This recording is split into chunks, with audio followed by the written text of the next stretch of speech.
Untuk yang pertama di sini diklik cair ya, kamu lihat sendiri di sini 11 juta. Nah, gambarnya ini itu udah hampir 2 tahunan loh. Lebih tepatnya udah 1,5 tahun. Untuk yang selanjutnya di sini dirucep. Nah, rucep juga sama ya. Hampir 1,5 tahun dan gambarnya ini 21 juta. Cuman mereka ini minta dibayar pokoknya aja ya. Harusnya totalnya 53 kalau bisa sendiri. Kita langsung aja cek satu-satu ya. Oke, kita cek satu-satu. Oke. Jumlahin aja ya, nanti kita jumlahin di akhir ya.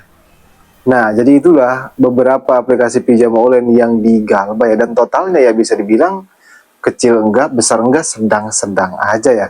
Dan apakah galbay selama ini hampir 2 tahun kok bisa aman-aman aja sih Bang? Padahal nominalnya kau bisa hitung sendiri kan. Ya lumayan kalau untuk nominal segitu. Tapi yang jadi pertanyaannya, apakah tidak pernah Desa Lapangan datang ke rumah dan lain-lain? Nah, di video kali ini saya akan bongkar ya, apakah emang benar sih galbay pinjol itu aman atau justru sebaliknya. Nah, kenapa saya bilang justru sebaliknya? Karena sebenarnya yang bikin nggak aman bukan karena pinjolnya, tapi karena diri kita sendiri. Jadi buat kamu nasabah pinjam online, simak aja video ini.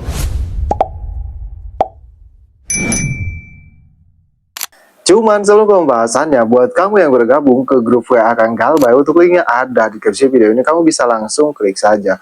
Grup WA Kang Galbay itu gratis, tidak ada biaya apapun. Tapi jangan lupa subscribe channel ini. Nah, kita kembali lagi ke topik pembahasan. Seperti biasa, yang namanya galbay pinjol itu selalu loh jadi momok menakutkan bagi nasabah pinjam online. Siapa sih yang nggak takut galbay di pinjol legal? Karena resikonya tahu sendiri kan. Disamperin desa lapangan, diteror desa pinjol, ataupun data pribadi kita disebar, kontak-kontak kita dihubungi, kontak keluarga kita dihubungi, bahkan kita dipermalukan oleh desa pinjam online. Dan itu akan terjadi jika kamu galbay di pinjam online. Nah, pertanyaannya, galbay sudah 1,5 tahun, bahkan hampir 2 tahun, apakah sudah mengalami semua itu Bang? Jawabannya tidak sama sekali. Kenapa? Karena seperti yang saya bilang di video-video sebelumnya, sebenarnya semua pinjaman online itu aman-aman aja loh. Bahkan sudah saya sering share apa yang harus kamu lakukan dan bagaimana sih caranya agar si pinjol legal itu tidak menyebar data pribadi kita, tidak neror kita lagi, tidak menghubungi keluarga kita. Itu sudah sering saya share. Tapi di video kali ini saya akan bahas lagi. Ya mungkin kamu belum pernah kan simak video saya sebelumnya, jadi tidak tahu apa yang saya lakukan. Jadi di sini saya akan share kembali. Tapi bagaimana Bang mengenai desa lapangan? Bukankah pinjol-pinjol itu pinjol yang sudah besar, pinjol yang sudah tersoal? Kamu harus tahu loh, dari jumlah 94 pinjaman online legal yang sekarang berizin OJK, yang memiliki desa lapangan itu cuma 12 loh. Dan di 12 pinjol tersebut yang merata di seluruh Indonesia cuma satu. Cuma aku laku. Sisanya ya masih random, belum tentu datang ke rumah kalian. Makanya kalau nasabah pinjam online yang udah tahu tentang dunia berpinjol, mereka itu suka menghindari loh galbay di aku laku. Kenapa? Karena kalau galbay di aku laku itu 90% sampai 80% lah pasti didatangi desa lapangan. Kalau yang lainnya ya 50-50, bahkan yang katanya punya desa lapangan juga, itu kemungkinan besar enggak akan datang ke rumah. Nah, apakah aman aja Bang? Galbay hampir 1,5 tahun atau hampir 2 tahun? Jawabannya seperti yang saya bilang, aman-aman aja. Yang penting kita tahu apa yang harus kita lakukan. Caranya menghentikan teror DC agar DC pinjol tidak neror kontak-kontak kita, agar DC pinjol tidak keluar kondar. Ya kita harus tahu untuk menghentikan langkah-langkah tersebut. Karena yang harus kamu tahu loh, resiko terberat ketika kamu gagal bayar di pinjol legal ya, kamu tidak bisa melakukan pembayaran di pinjaman online. Resiko terberatnya cuma nama kamu masuk selek OJK aja loh. Tidak ada resiko lainnya. Kan sudah sering saya bilang, pinjol itu cuma bisa neror. Kalau kamu hentikan terornya, mereka udah nggak bisa ngapa-ngapain lagi. Karena mereka cuma bisa neror doang. Nah, bagaimana cara menghentikan terornya? Ya mudah aja. Kamu cukup nonaktifkan kartu HP kamu, ganti kartu HP, ganti WA, ganti email, maka mereka nggak bisa ngapa-ngapain lagi. Mereka nggak bisa menjatuhkan mental kamu. Mereka nggak bisa menakut-nakuti kamu. Kenapa? Karena kamu sudah memutus teror mereka. Cuman sebelum kamu mengganti kartu HP, mengganti WA, alangkah baiknya kamu klarifikasi dulu kondar kamu. Kalau kondar kamu itu emang kondar sungguhan, kamu klarifikasi, kamu bilang kalau ada desa pinjol nge-WA, nge-SMS, itu biarin aja nggak udah respon. Tujuannya supaya si kondar ini enggak dijadiin bahan teror oleh si desa pinjol tersebut. Nah, dengan cara tersebut, maka mereka udah nggak bisa ngapa-ngapain loh. Mereka mau neror kamu bagaimana, sedangkan kartu kamu nggak aktif. Mereka mau menjatuhkan mental kamu bagaimana, sedangkan WA kamu udah nggak aktif. Nomor kamu nggak aktif. Jadi mereka nggak bisa mengintimidasi kamu, nggak bisa menakuti kamu dengan ancaman. Jadi mereka mau menjatuhkan mental kamu dari mana coba? Nah, kalau kamu melakukan hal tersebut, mereka udah nggak bisa ngapa-ngapain. Sayangnya, hampir semua nasabah pinjam online yang galbay di pinjol legal itu tidak sadar loh, tidak melakukan hal tersebut. Mereka hanya menikmati teror dan pinjol legal. Alhasil, lama-kelamaan banyak nasabah yang kena mental, banyak nasabah yang ketakutan.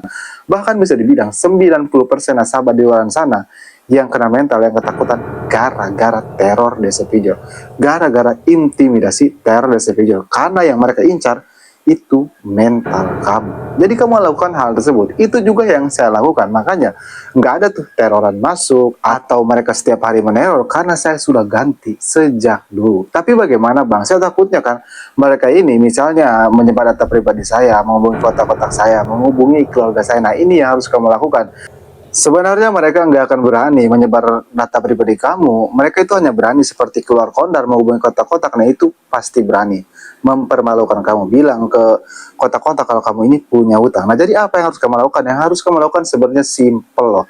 Kamu cukup hapus semua izin aplikasinya, maka mereka udah nggak bisa seperti itu lagi. Kenapa? Karena mereka dapat kontak-kontak kamu, dapat kontak keluarga kamu, dapat kontak teman kamu itu lewat izin aplikasinya ini. Kalau kamu hapus izinnya, ya udah otomatis mereka nggak bisa dapat kontak-kontak kamu lagi. Nah itu untuk cara mengatasi hal tersebut. Bahkan menghapus izin aplikasi juga itu banyak loh. Seperti memutus akses mereka ke galeri, akses mereka ke file-file kita. Makanya jangan heran kalau pinjol-pinjol itu kok tiba-tiba punya foto pribadi kita. Nah itu lewat akses aplikasinya tadi. Jadi kalau kamu hapus izinnya ya mereka udah nggak bisa akses lagi. Jadi itu yang harus kamu lakukan ya. Emang sih yang ditakuti nasabah pinjam online bukan hanya teror, bukan hanya sebar data, tapi desa lapangan juga. Karena takut kan tiba-tiba datang ke rumah dan kita ketahuan oleh tetangga kalau kita itu mempunyai hutang di pinjam online. Itu tidak bisa dipungkiri. Bagi semua nasabah pinjam online malu akan hal tersebut. Tapi yang perlu kamu catat, tidak semua pinjam online itu miliki desa lapangan. Kalau kamu tidak tahu pinjam apa saja yang memiliki desa lapangan, kamu bisa simak video saya yang ini. Untuk linknya ada di deskripsi video ini, kamu bisa langsung klik saja. Dan buat kamu yang ingin tahu, misalnya pinjol kamu terdaftar di pinjol legal yang memiliki desa lapangan, kamu nggak perlu takut, kamu nggak perlu panik yo. Sudah saya bahas lengkap di playlist ini. Cara agar desa lapangan tidak datang ke rumah kita, supaya mereka tidak datang ke rumah kita lagi, cara menghadapi desa lapangan itu udah lengkap loh. Jadi kamu bisa simak saja. Ya intinya playlist ini itu pasti bermanfaat, apalagi buat kamu nasabah pinjam online yang takut akan desa lapangan pinjaman online. Nah, seperti yang saya bilang, mau kamu galbay 1 tahun, mau kamu galbay 2 tahun, kalau kamu tahu cara tersebut, ya aman-aman aja. Tapi kalau kamu baru galbay 1 bulan, 2 bulan, tapi kamu tidak melakukan hal tersebut, ya bisa dibilang wassalam. Mental kamu kena, bahkan di luar sana banyak yang kena mental, banyak yang mau bun-bun, cuman gara-gara teror pinjol. Jadi kamu jangan jadi salah satu dari mereka. Cuman emang kalian namanya utang piutang itu wajib dibayar. Tapi kalau kadang kamu lagi tidak punya uang, seperti ekonomi kamu sedang turun drastis, yang bagaimana lagi? Karena lebih utamakan kebutuhan keluarga kamu, jangan utamakan kebutuhan pinjol.